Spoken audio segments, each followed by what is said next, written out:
Entrepreneurship शब्द हमारे सामने आता है। ओके, सो ये है क्या?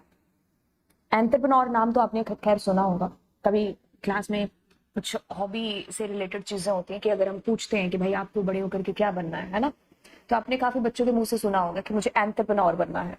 तो ये एंटरप्रेन्योर, एंटरप्रेन्योरशिप, ये है क्या चीज?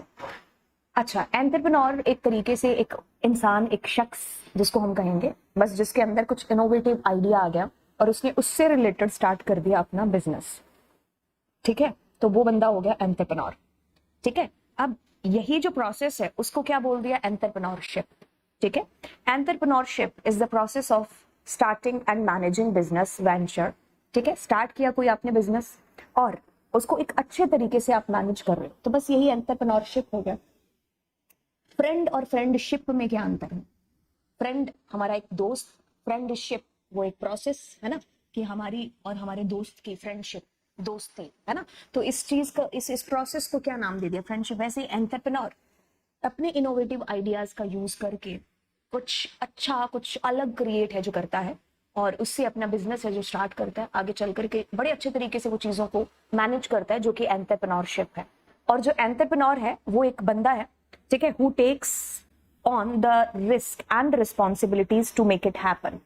वो जो शख्स है एंटरप्रेन्योर, वो रिस्क उठाता है, ठीक है, और कह लो कि भाई बार बार ट्राई, अगर कोशिश करेगा तो ऑफकोर्स देखो, कोई भी चीज के लिए आप कोशिश करते हो तो उसके दो कह लो कि एक तरीके से रिजल्ट हो सकते हैं, या तो नेगेटिव और या फिर पॉजिटिव, या तो तुम तर गए और या फिर डूब गए, है ना।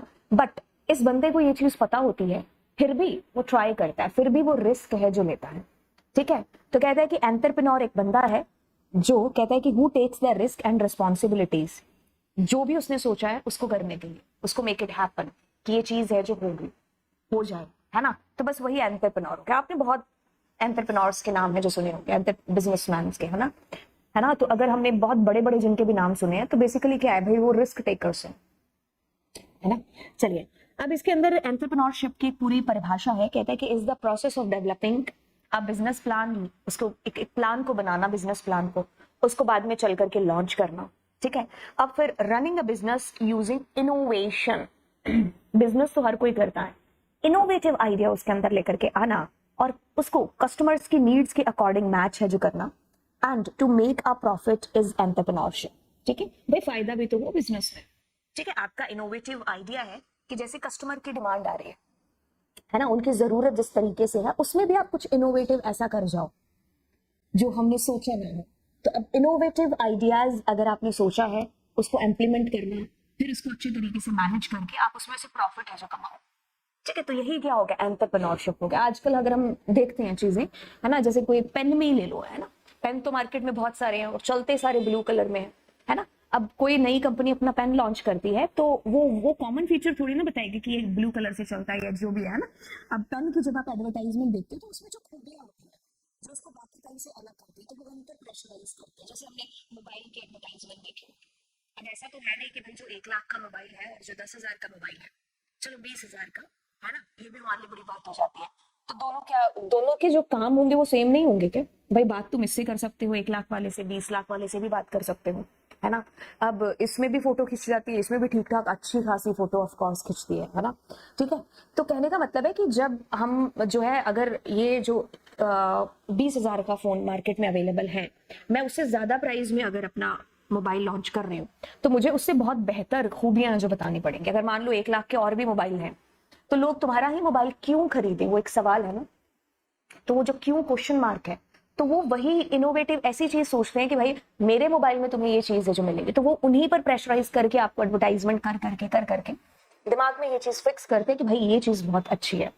ठीक है, एंड वही क्या है आपका एंटरप्रेन्योर है कि भाई इनोवेटिव आइडियाज उसके दिमाग के अंदर आते हैं, जिस तरीके की कस्टमर की जरूरत है उस हिसाब से वो इनोवेटिव आइडियाज को इम्प्लीमेंट है जो बेसिकली करता है, एंड उससे प्रॉफिट है जो कमाता है।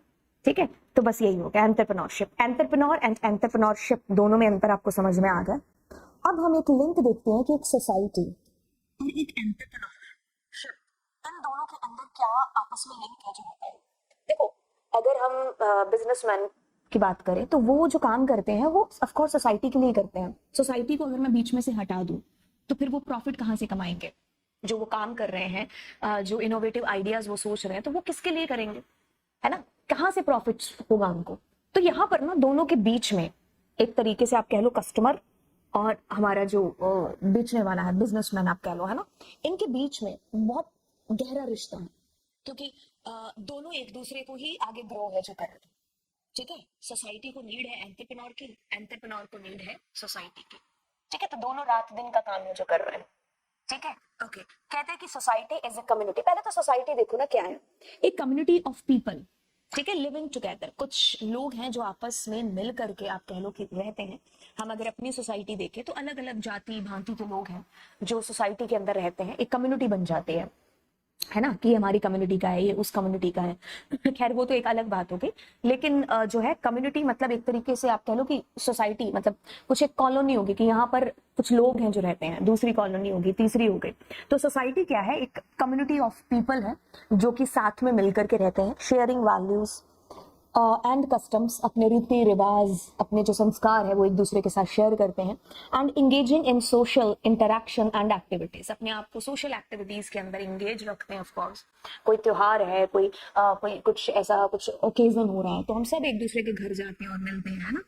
तो society is a collective of individuals who co exist, interact हो गया। ऑफकोर्स सोसाइटी की बात होगी तो आप को एग्जिस्ट की बात करोगे, इंटरैक्ट की बात करोगे, है ना, नॉर्म्स कस्टम्स की बात होगी। अगर सोसाइटी की बात होगी तो एस्टैब्लिश करती है सोसाइटी कुछ नॉर्म्स, कुछ customs with in a specific geographical area, है ना। आप खुद ही देख लो, आप एक सोसाइटी में एक पर्टिकुलर ज्योग्राफिकल एरिया है कि हमारी सोसाइटी किसी और की है, ये उसकी है, बट हर सोसाइटी के अपने कस्टम्स हैं, अपने नॉर्म्स हैं। ठीक है, तो हम अपनी वैल्यूज को शेयर करते हैं एक दूसरे के साथ और बस साथ में मिलजुल कर जो रहते हैं, है ना। ओके, अब देखो एंटरप्रेन्योरशिप आपको पता चल गई। एंटरप्रेन्योरशिप की अगर मैं आपको परिभाषा बताऊं दोबारा से, entrepreneurship is the process of starting and managing a business venture. और हमारी सोसाइटी कुछ लोगों का समूह कह सकते हो, ठीक है, ग्रुप कह सकते हो। अब देखो दोनों की डेफिनेशन से हमें ये चीज पता चलती है कि भाई दोनों का एक दूसरे से लिंक नाता है, जो तेरा नाता बड़ा पुराना। तो मतलब कह लो कि भाई दोनों का जो रिश्ता है ना वो क्या है कि एक दूसरे से बहुत ही हद तक क्या है, लिंक करते हैं सोसाइटी और entrepreneurship. The definition of the two concept shows clearly that there are direct relationship between two. दोनों के बीच में एक डायरेक्ट रिलेशनशिप है ना। Entrepreneurship has some positive impact on society. और अगला होगा society plays a role in boosting entrepreneurship. Society boost करती है एंटरप्रेन्योरशिप को और एंटरप्रेन्योरशिप एक पॉजिटिव इम्पैक्ट डालता है हमारी सोसाइटी के ऊपर। तो वो इम्पैक्ट किस किस तरीके से डाल रहा है?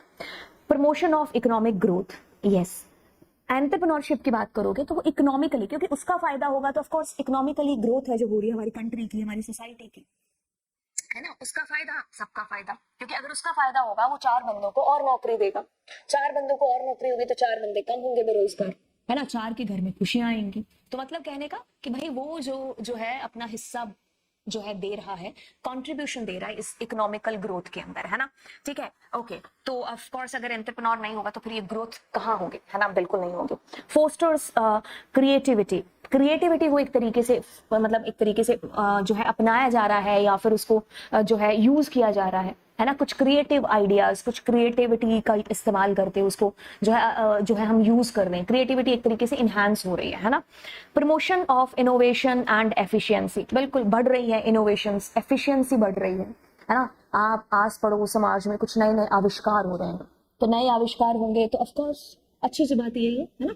Okay, so creates jobs and employment opportunities. वही घुल मिल की बात यही आ जाती है कि भाई एंटरप्रेन्योर का अगर फायदा हो रहा है ना तो फिर कह लो कि साथ में और 50 लोगों का भी फायदा है जो हो रहा है। कोई किसी ने बंदे ने बिजनेस स्टार्ट किया, अकेले बंदे से थोड़ी ना बिजनेस होता है, वो आइडिया सोच करके उसको इम्प्लीमेंट करेगा, बट ही नीड लोग, उसके अंदर कंट्रीब्यूशन की उसको जरूरत है। अब वो जो लोग अगर मन लगा करके उसी तरीके से उसी की जो मेंटलिटी ट्यूनिंग के साथ में काम करेंगे तो बिजनेस ग्रो करेगा, है ना। उसने 4 बंदों को नौकरी दी, अब उससे 8 बंदे हो गए, 8 से फिर 16 हो गए, तो ऐसे करते करते कितने सारे एम्प्लॉइज हैं हो जाएंगे। तो मतलब अनएम्प्लॉयमेंट की समस्या है वो भी सोसाइटी से धीरे धीरे खत्म होती रहेगी। Solves the problems of the society. कोई सोसाइटी में ऐसी कोई प्रॉब्लम आ जाती है ना, तो यस ये सॉल्व है जो इसके थ्रू हो सकती है या होती है। बहुत सारे लोग हैं जो बिल्कुल सोसाइटी के लिए काफी सारी चीजें हैं जो करते हैं, ठीक है। Encourages welfare of the society, है ना, सोसाइटी की वेलफेयर के लिए आप देखो बहुत सारे लोग हैं जो कितना दान करते हैं, या फिर आप कह लीजिए कि दान भी कह लो, या फिर जो है अगर किसी को नीड है पैसे की तो वो जो है पैसा उसको दे देता है, एंड जब उसकी खुद का उसका बिजनेस ग्रो करता है, जैसे रतन टाटा के बारे में, है ना। हाँ, तो अगर आपके पास में कोई इनोवेटिव आइडिया है तो रतन टाटा उसको जो है बिल्कुल फाइनेंस करता है, ठीक है। और आपका बिजनेस अगर ग्रो या अच्छा हो जाता है आगे, तो मतलब ऐसे काफी सारे अपने आप लोगों ने रतन टाटा के जो किस्से हैं जो देखे होंगे, है ना। मतलब वो यूथ को एक तरीके से कह लो कि भाई जो है उस मतलब मतलब उनकी जो है ना कि आप उनकी उनकी बुक है जो पढ़ना, खैर मैंने पढ़ी नहीं है बुक, लेकिन मैंने जो है उनकी लाइफ जर्नी है जो देखी है, और ऑफ कोर्स सुना भी, आप लोगों ने भी सुना होगा ना कि भाई अगर कोई सामने से चल करके कोई बंदा आ रहा है उसके पास कोई ऐसा इनोवेटिव आइडिया, तो वो जरूर आप में इन्वेस्ट है जो करते हैं, है ना। तो चलिए फिर इस तरीके से भाई सोसाइटी की वेलफेयर ही तो हो रही है, जो अच्छा एंटरप्रेन्योर है वो यही तो है ना। चलिए अब देखो, ये तो था एंटरप्रेन्योर बंदे का, लेकिन सोसाइटी का क्या रोल हो जाता है एंटरप्रेन्योरशिप के अंदर। ताली दोनों हाथों से बजती है, एक हाथ ताली थोड़ी होती है ना। लोग कहेंगे क्या कर रहे हो, है ना। हाँ, तो शोर भी तभी मचता है, ठीक है। तो दोनों तरफ से है जो कंट्रीब्यूशन होना चाहिए। Creates need and demands, society need और डिमांड क्रिएट करेगी तो एंटरप्रेन्योर उसके बारे में सोचेगा, और फिर एंटरप्रेन्योरशिप प्रोसेस है जो चालू होगी, है ना। तो मार्केट में जैसे जरूरत आ रही है, जैसे नीड हो रही है, तो हम वैसे ही अब मार्केट में जरूरत हो रही है, मान लो गर्मियों के दिन अब सब एसी ढूंढने जा रहे हैं, कूलर ढूंढने जा रहे हैं, तो सब दुकानदार हैं जो, या फिर जो फैक्ट्रीज हैं, तो वो एसी के ऊपर ध्यान है जो देंगी, कूलर अच्छे से अच्छे इनोवेटिव कुछ ऐसा, हमारे कूलर में ये, हमारे कूलर में ये, है ना, तो बनाएगी। तो वही है कि जो डिमांड हो रही है तो उसी हिसाब से क्या हो रहा है, एक्शन हो रहा है आगे। प्रोवाइड रॉ मटेरियल्स, जो रॉ मटेरियल है उस सामान को बनाने का, उस चीज को बनाने का, तो वो कौन बंदा है जो कर रहा है, वो हमारा यही है, सोसाइटी हमारी जो है प्रोवाइड करा रही है। इनेबल्स फाइनेंशियल सपोर्ट, यस, अगर कोई भी मतलब जैसे किसी बंदे को कोई बिजनेस में जरूरत पड़ रही है, या थोड़ा बहुत उसको लॉस भी है जो हो रहा है, एक होती ना मुंह से बोल करके भी वाह वाही कर देना कि भाई ठीक है कोई बात नहीं तू कर लेगा, तो वो बात ही काफी होती है, हल्ला शेरी जिसको हमारी भाषा में बोलते हैं, ठीक है। तो अगर फाइनेंशियल सपोर्ट भी उसको चाहिए, थोड़े बहुत पैसे भी, तो ये सोसाइटी उसको प्रोवाइड कराती है ना। काफी हमने जैसे सोसाइटीज के जैसे हम लोग रिजल्ट आता है तो ये हमारे समाज का टॉपर है, ये हमारे सोसाइटी का टॉपर है, तो कैसे उसको इंकरेज है जो किया जाता है प्राइज दे करके, है ना। तो ये तो खैर एक अलग बात रही, लेकिन मैं आपको सोसाइटी का रोल बता रही हूँ, तो कितना हौसला अफजाई है जो हो जाता है। बाकी फाइनेंशियल सपोर्ट तो देती है ना, ठीक है।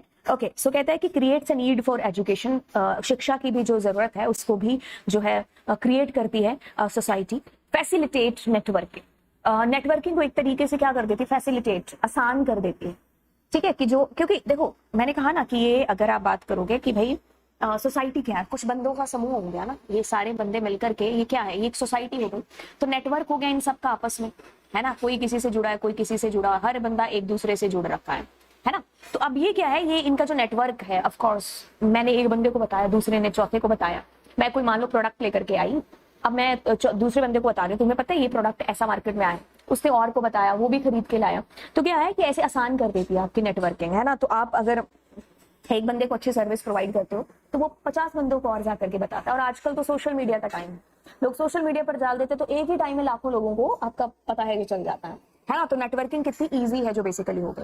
सपोर्ट्स इंफ्रास्ट्रक्चर डेवलपमेंट, यस, अगर किसी को कुछ ऐसा कि भाई अपना बिजनेस के लिए उसको कुछ जगह चाहिए, इंफ्रास्ट्रक्चर भी तो चाहिए ना, तो यस वो भी प्रोवाइड या उसको भी सपोर्ट करती है हमारी सोसाइटी। अब देखो दोनों चीजें, है ना, ऐसा नहीं है कि आप दिन ही देखोगे आप रात नहीं देखोगे, या आप हंसते ही रहोगे रोगे नहीं, है ना। हर चीज है जिसका डार्क साइड है जो जरूर होती है, वो चाहे जितनी भी अच्छी क्यों ना हो, ठीक है। तो कहते हैं कि दुनिया में कोई भी दूध का धुला नहीं है, हर किसी का एक बैड पॉइंट, एक वीकनेस है जो होती है।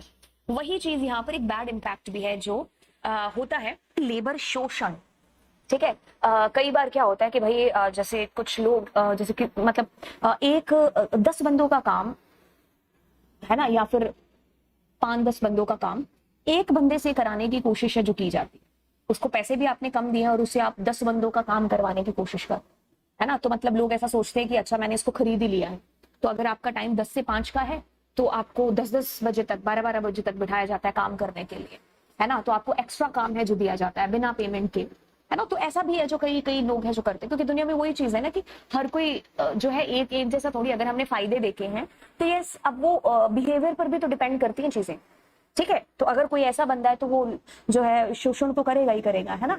ठीक है, ये नेचर पर चीजें डिपेंड करती है। तो जैसे कि भाई ये जो है उसको लेबर चाहिए, तो वो अब लेबर की भी एक एज है, तो वो बड़ों जो काम है वो छोटे बच्चों से करवा रहा है, क्योंकि छोटे बच्चे कम पैसे लेंगे, है ना।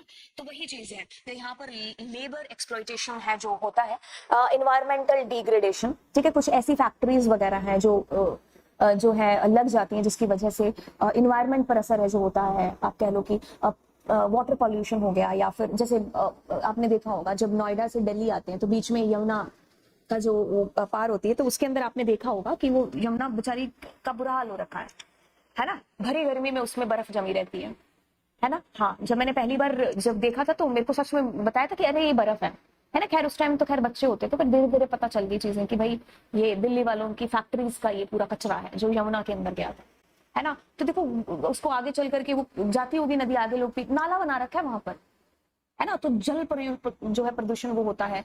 आप देख लो कि भाई वायु, हवा में पॉल्यूशन, एयर पॉल्यूशन है जो होता है ना। कुछ ऐसी फैक्ट्रीज हैं जो इतना शोर करती होंगी उनकी मशीनें, तो जिससे जो है ये कह लो ध्वनि ये या फिर साउंड पॉल्यूशन है ना। तो यस, ये भी चीजें हैं जो होती हैं।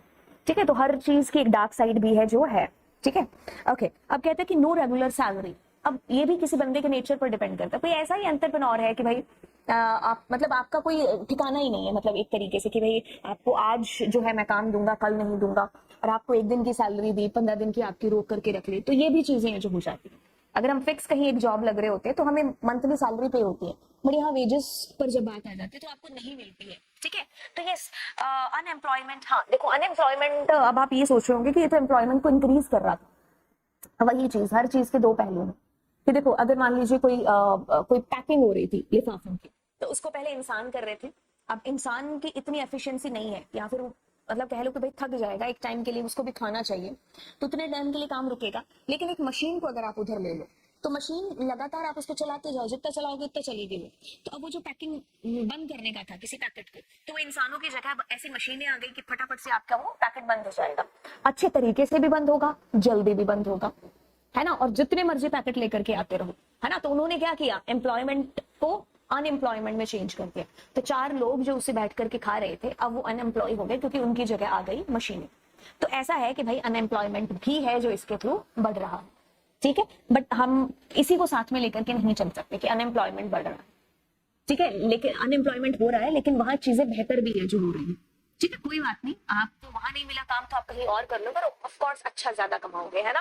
ठीक है, तो ये सारे के सारे इसके जो है डिसएडवांटेज या नेगेटिव इम्पैक्ट कह सकते हो।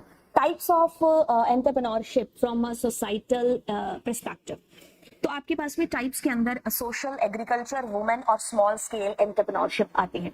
सबसे पहले सोशल एंटरप्रेन्योरशिप की बात करते हैं। सोशल एंटरप्रेन्योरशिप कहता है कि social entrepreneurship can be understood as creation of sustainable solutions. Sustainable solutions मतलब कोई ऐसा ठोस सॉल्यूशन जो ज्यादा लंबे टाइम तक चलता रहे। ठीक है, कहता है कि social entrepreneurship can be understood as creation of sustainable solution for social problems. जो भी सोसाइटी की दिक्कतें हैं, प्रॉब्लम्स हैं, उनका कुछ ऐसा ठोस जो है एक सॉल्यूशन लेकर के आना।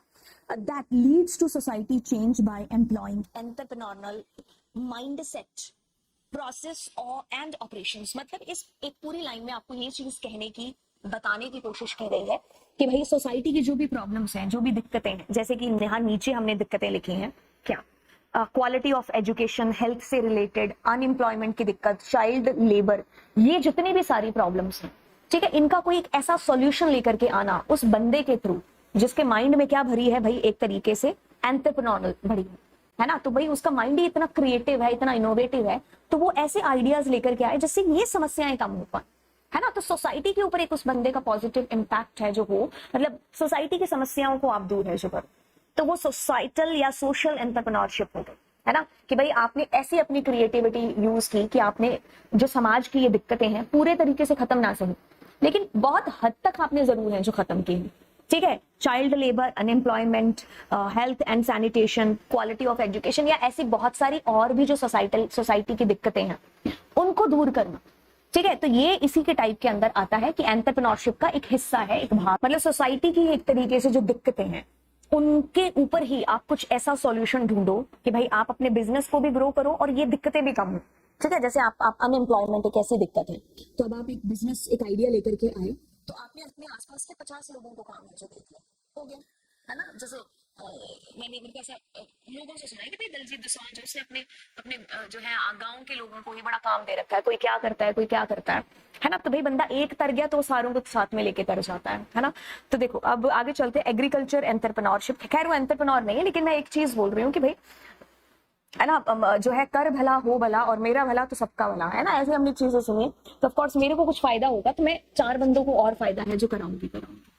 ठीक है, ओके। अब ये कहता है एग्रीकल्चर, अब एग्रीकल्चर मतलब खेती बाड़ी से रिलेटेड, एग्रीकल्चर चीजों से रिलेटेड एंटरप्रेन्योरशिप, है ना। तो ऐसे भी एंटरप्रेन्योर आपने देखे होंगे जो एग्रीकल्चर के ऊपर चीजें जो कर रहे हैं। Agriculture entrepreneurship can be defined as being primarily related to the marketing and production of input and products used in agriculture activities, जो भी खेतों के अंदर जो भी प्रोडक्ट यूज होते हैं, खेती बाड़ी के अंदर जो भी आप संद हमारे पंजाबी में तो कहते हैं वो जो संद को हिंदी में क्या कहते होंगे या इंग्लिश में भी क्या कहते होंगे, जो ये वो सारी चीजें पंजाबी में आ रही है, याद आप कर लेना।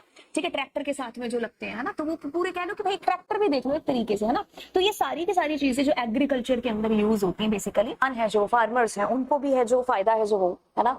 तो उनको भी कम दाम के ऊपर जो है कुछ ऐसे ऑफर्स क्रिएट करके, कुछ ऐसे आप कह लो कि भाई उनको भी है जो फायदा है जो हो, फार्मर्स को भी। तो ये एग्रीकल्चर से रिलेटेड जो भी हो गया वो एग्रीकल्चर एंटरप्रेन्योरशिप। वुमेन एंटरप्रेन्योरशिप, सो वुमेन एंटरप्रेन्योरशिप के अंदर चीजें आती है कि women entrepreneurship is referred to the entrepreneurial activities led by women। एक वुमेन, एक औरत के थ्रू जो भी एंटरप्रेन्योरियल एक्टिविटीज है वो उसके थ्रू चलाई जा रही है या रन करी जा रही है, जहां पर जो वुमेन है वो ही क्या है एक तरीके से वो रिस्क ले रही है, क्रिएट कर रही है एंटरप्राइजेस, ऑर्गेनाइज फैक्टर, मतलब एक जो भी इनोवेटिव आइडियाज या जो भी एंटरप्रेन्योर एक चीज कर रहा है तो वहां पर एक लेडी शामिल है, एक वुमेन शामिल है। ठीक है, अब ये कहता है कि जब गवर्नमेंट ऑफ इंडिया की बात आती है तो यहाँ पर वुमेन एंटरप्रेन्योरशिप किसको बोल रहे हैं, ये कहते हैं कि एक ऐसी एंटरप्राइज, एक ऐसी कंपनी, एक ऐसी firm owned by the controlled by, जो कि ओन्ड बाय या फिर controlled by a women having minimum financial interest of 50, मतलब 51%, 50% से ऊपर का बोला है तो इसलिए 51 रख दिया कि 51% financial interest, 51% of the capital and giving at least 51% of the employment generated in enterprises to women.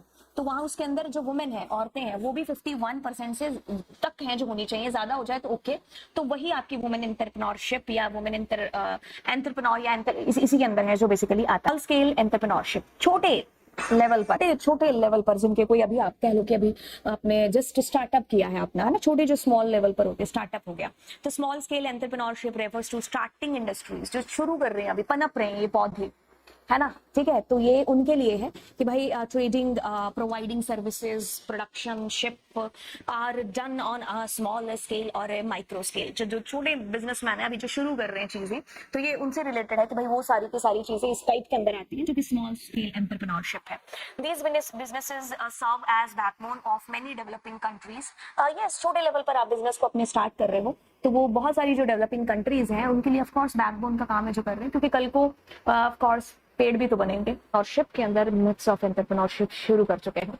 सो बात करते हैं अगर एंटरप्रेन्योरशिप के अंदर कुछ मिथ्स की, तो कुछ ऐसा सबसे बड़ा जो मिथ है मार्केट के अंदर या फिर हम लोगों के अंदर वो ये है कि entrepreneurs are born a certain way. वो मतलब जन्म से ही कह दो ना कि भाई ये जन्म से ही बंदा जो है कि इसी चीज के लिए बना था, या फिर वो उनकी जो परवरिश है वो इस तरीके से हुई थी और इसीलिए वो एक इतना बड़ा एंटरप्रेन्योर है ना। कि जैसे बिजनेसमैन का बेटा है और वो इतना बड़ा अगर खुद बिजनेसमैन हो गया तो हम यही कहेंगे कि भाई उसको उसकी परवरिश है, जो घर पे उसका माहौल ऐसा था, है ना।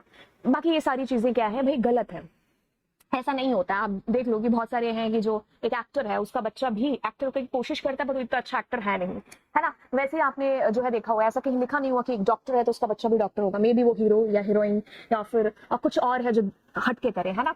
तो ऐसा नहीं है कि वो इस तरीके से ही उनकी परवरिश या फिर इस तरीके से ही, ऑफ कोर्स ये जो चीजें भाई इस दुनिया में आए हो, गलतियां करके ही आप सीखते जाओगे, है ना। ठीक है, तो ऐसा बिल्कुल भी नहीं है। तो कहते हैं कि it is an assumption that entrepreneurial qualities are inborn. Inborn कुछ भी नहीं है, ठीक है। हम सिर्फ अपना एक शरीर है जो लेकर के आए हैं इस दुनिया के अंदर, ठीक है। हंसना, रोना, खाना पीना, इवन जिंदगी का पहला शब्द भी अगर हम बोल रहे हैं तो वो भी दुनिया में आकर के हम लोग सीखे हैं। ऐसा नहीं कि कुछ भगवान ने और को हाथ फेर करके भेजा है कि तुम दुनिया में जाके राज है जो करोगे, ठीक है। तो ये इनबोर्न कोई भी ऐसी क्वालिटी नहीं होती है, that are only people with certain natural talent can become the entrepreneurs, ठीक है। नेचुरल जैसी कोई भी ऐसी चीज नहीं है कि भाई हाँ कुछ चीजें हैं, ठीक है, तो हम दूसरों को देख देख के सीख लेते हैं, तो बट ये चीज नहीं है कि भाई आपके घर में कोई ऐसा एंटरप्रेन्योरल है या फिर आपकी इनबोर्न ऐसी कुछ क्वालिटीज थी, तो ऐसा कुछ भी नहीं है। कुछ लोग हैं जो बहुत ही शुरू से लेकर के दब्बू से रहते हैं, स्कूल के अंदर कभी ज्यादा बात नहीं करते, और हम अचानक से उनको देखते हैं कि they are motivational speaker, they are actor, है ना, दे आर एंटरप्रेन्योर्स। तो कहने का मतलब है कि यस, ये चीजें हम इस दुनिया में आकर के गलतियां करेंगे, सीखेंगे, है ना, वही एंटरप्रेन्योरशिप के अंदर है। This is the myth and research had established that almost anyone can be an entrepreneur with the right skills, drive and passion. पहली चीज, आप कोई भी काम क्यों ना कर रहे हो, आप पढ़ाई भी कर रहे हो ना, उसके अंदर पैशन होना चाहिए, ठीक है। अब पैशन है आपके अंदर, तो आप देखो कि अब चीजों को आपको ड्राइव कैसे करना है, आप अपने स्किल्स का एक राइट तरीके से कैसे इस्तेमाल कर रहे हो, है ना। तो बस वही एक एंटरप्रेन्योर की क्वालिटीज हैं, ठीक है। हर कोई अपने आप में एंटरप्रेन्योर है, जरूरी नहीं कि हम एक बिजनेस के तौर पर ही देखें। आप घर पर भी अगर मम्मी को देखते हो, है ना, तो मम्मी किस तरीके से चीजों को मैनेज कर रही है, वो भी क्या एक एंटरप्रेन्योर है। हम लोग किस तरीके से मैनेज कर रहे हैं, ये भी क्या एक एंटरप्रेन्योर है। तो हर कोई अपने आप में एंटरप्रेन्योर है। आपको ये चीज समझ में आती है कि भाई एंटरप्रेन्योर का कोई ऐसा कोई सेट ऑफ वे यहाँ पर ऐसा डिफाइन नहीं है कि भाई ये क्या बहुत बड़े कॉलेज से हो, या फिर आपके मम्मी पापा बहुत बड़े बिजनेसमैन थे तो आप ये बिजनेस में आप तो आप इतने बड़े एंटरप्रेन्योर या एक बिजनेसमैन हो जो बने हो। तो मतलब कोई भी बन सकता है एंटरप्रेन्योर, ठीक है। तो मतलब ये आपको इस मिथ से है जो बाहर आना पड़ेगा कि भाई एंटरप्रेन्योर्स हैं जो वो इनबोर्न हो नहीं, राइट, एक लर्नड स्किल है, आप इस दुनिया में आकर के चीजें सीखते हो, ठीक है, कोई इनबोर्न नहीं है। जैसे कि कई बच्चे कहते हैं कि मैम प्रोग्राम हमसे रन नहीं होते हैं, है ना, क्योंकि हमारे घर पे कोई हमें जो है बताने वाला नहीं है, या फिर मेरे मम्मी पापा को इतनी चीजें नहीं थी तो हमारे घर का माहौल वैसा नहीं रहा है। नहीं, आप प्रोग्रामिंग इस दुनिया में आकर के हम लोगों ने बनाई है, हम लोग ही उसको आगे ड्राइव कर रहे हैं। तो ये आप इस दुनिया में आकर के ऑफकोर्स उसको सीखोगे, तो ऐसा कुछ नहीं है इसके लिए कुछ आपके कुछ इनबोर्न क्वालिटीज हैं जो आपके अंदर होनी चाहिए। वैसे कोई एंटरप्रेन्योर के लिए भी है, ठीक है। तो ऐसा नहीं है कि आपके अंदर कुछ ऐसा, आप इस दुनिया में आकर के ऑफकोर्स इस स्किल को है जो सीखोगे, दूसरों को देखोगे, गलतियां करोगे, है ना, तो इससे ही आपको जो है एंटरप्रेन्योरशिप करना है जो आएगा। मैं कहता है कि great ideas are what makes entrepreneurs. But actually में क्या है कि आइडिया आना ठीक है, आइडिया तो मेरे दिमाग में भी आ रहा है, आपके दिमाग में भी आ रहा है, हर किसी के दिमाग में आ रहा है, तो वो तो नहीं बन गए एक बड़े बिजनेसमैन या बड़े एंटरप्रेन्योर, है ना। बंदे के पास आइडिया आया, अब उसने उसके ऊपर मेहनत की, उसने उसको इस तरीके से एग्जीक्यूट किया उस आइडिया को। यस, वो एग्जीक्यूशन जो प्रोसेस है ना, वही एक एंटरप्रेन्योर की क्वालिटी है। आइडिया तो हर बंदे के दिमाग में आ रहा है, मेरे दिमाग में सुबह से लेकर 10 आइडियाज आएंगे, आ रहे हैं, आपके दिमाग में आ रहे हैं, लेकिन हम में से कोई भी एंटरप्रेन्योर क्यों नहीं है, और वही एक एंटरप्रेन्योर क्यों है, क्योंकि इसके दिमाग में आइडिया आया और उसने उसको उस तरीके से एग्जीक्यूट किया। जैसे मान लो चाय का आइडिया था, है ना, चाय वाले वैसे भी बेच रहे थे, अभी भी बेच रहे हैं, और मे भी हो सकता है ऑफकोर्स आगे भी बेचेंगे, लेकिन एक बंदे के दिमाग में एक आइडिया आता है कि भाई चाय मैं बनाता हूँ, है ना। अब उसने उस आइडिया को किस तरीके से एग्जीक्यूट किया, जिसको आज की डेट में हम एक नाम से जानते हैं, विच इज एमबीए चाय वाला, है ना, वही चीज है। तो ऐसा नहीं है कि जिसके भी दिमाग में कोई आइडिया आ गया वही एक एंटरप्रेन्योर हो गया। तो in actually there is no real और commercial value of just an idea. Idea ही तो है, अब आप उसको किस तरीके से आगे एग्जीक्यूट कर रहे हो, आप उसको कैसे आगे लेकर के जा रहे हो, ये डिफाइन करता है कि आप एक कितने बड़े एंटरप्रेन्योर हो। People who are able to execute the idea and turn it into a business are referred to as an entrepreneur. ठीक है, आपके दिमाग में एक आइडिया आया, अब आप उस आइडिया को लेकर के कैसे अपने बिजनेस में इसको कमर्शलाइज करते हो, कैसे इसको आप एग्जीक्यूट करते हो, है ना। कुछ लोग हैं जिनके दिमाग में मान लो कोई आइडिया आता भी है, अब वो बिजनेस स्टार्ट भी कर देते हैं, लेकिन वो इतने सक्सेसफुल हो नहीं पाते हैं। मान लो कोई एक ऐसा बंदा है जिसने किसी दूसरे का आइडिया भी कॉपी किया, अब वो भी बिजनेस स्टार्ट कर रहा है। अब जिसने मान लो एक पर्सन था जिसके दिमाग में कुछ भी एक आइडिया आया, उसने उस बिजनेस को स्टार्ट किया, लेकिन उसको उस तरीके से एग्जीक्यूट नहीं करना है और वो बिजनेस में इतना सक्सेसफुल नहीं हुआ।